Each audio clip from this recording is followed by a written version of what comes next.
Assalamualaikum warahmatullahi wabarakatuh. Perkenalkan, nama saya Muhammad Fadilah Rahman dari Program Studi Pendidikan Agama Islam, Fakultas Tarbiyah dan Ilmu Keguruan. Di sini saya akan mempresentasikan PowerPoint saya yang bertema tentang merek, brand, dan cara pembuatannya. Baik, langsung saja ke daftar isi materi. Materi yang saya akan bacakan antara lain: yang pertama, pengertian merek; yang kedua, bagian-bagian merek; yang ketiga, fungsi dan tujuan merek; yang keempat, jenis-jenis merek; yang keenam, brand dan cabang-cabangnya; yang ketujuh, pembuatan merek atau brand. Baik, langsung saja ke materi. Pertama, pengertian merek. Merek adalah suatu tanda atau simbol yang terdiri dari nama, istilah, gambar, logo, lambang, desain, atau kombinasi dari semua itu, yang ditunjukkan untuk mengidentifikasi, mendefinisi, atau memberi identitas kepada suatu barang atau layanan jasa dari suatu perusahaan atau penjual, untuk membedakannya dari pesaing lain. Yang kedua yaitu bagian-bagian merek.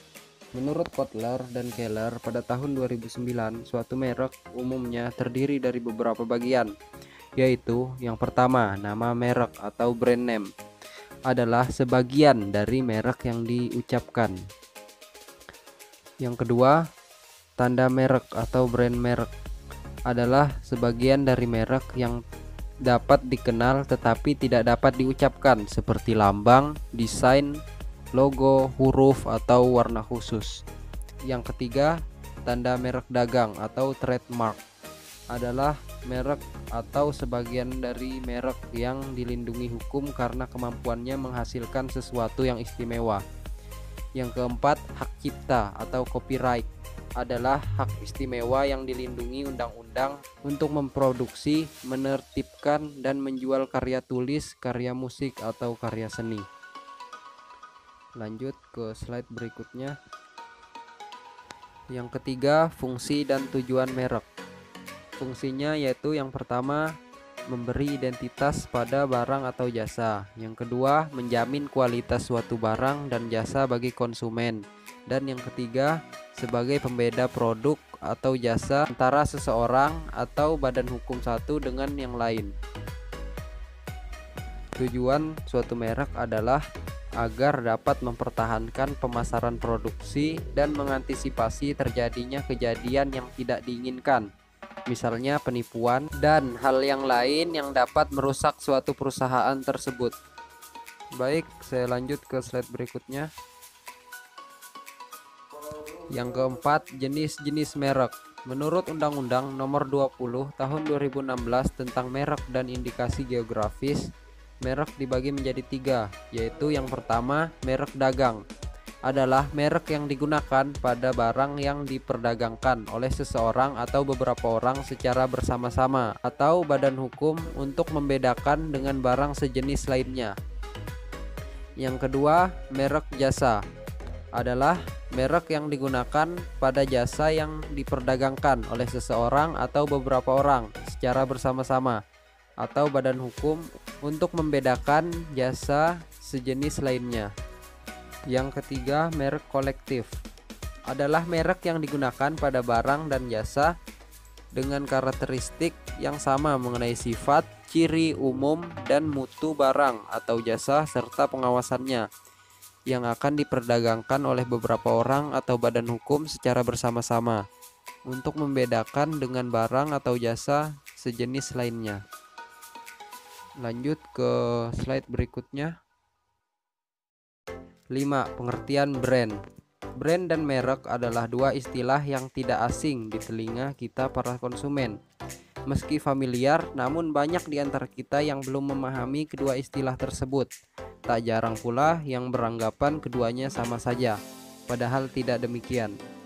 Brand menurut American Marketing Association adalah sebagai pengalaman konsumen secara keseluruhan yang membedakan suatu organisasi atau produk dari para pesaingnya yang dilihat dari sisi konsumen. Dan juga Brand merupakan citra atau kesan yang dibangun sebuah merek melalui branding untuk meraih target market produk dari merek tersebut. Baik, lanjut ke slide selanjutnya. Berbicara tentang brand, pasti terkait juga dengan branding. Kali ini saya akan membahas apa itu branding. Apa itu branding? Branding adalah aktivitas yang dilakukan sebuah perusahaan untuk meningkatkan komunikasi dengan penggunanya agar berkembang menjadi besar dan terkenal. Yang B, fungsi branding. Yang pertama, sebagai pembeda di mana perusahaan yang memiliki brand kuat akan mudah dibedakan dengan kompetitor. Yang kedua, promosi dan daya tarik.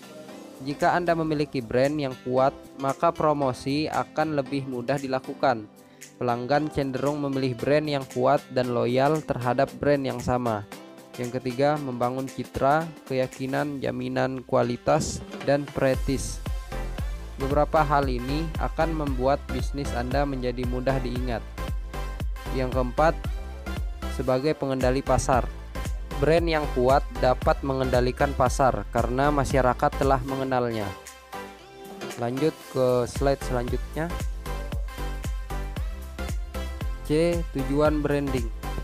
Tujuan branding ini merupakan salah satu hal yang sangat bermanfaat bagi perusahaan, yaitu yang pertama, untuk membentuk persepsi masyarakat terhadap perusahaan tersebut. Yang kedua, membangun rasa percaya masyarakat kepada brand tersebut. Dan yang ketiga, membangun rasa cinta masyarakat kepada brand tersebut. Branding yang kuat akan membuat pelanggan lebih percaya dengan produk Anda dan lebih loyal terhadap perusahaan Anda.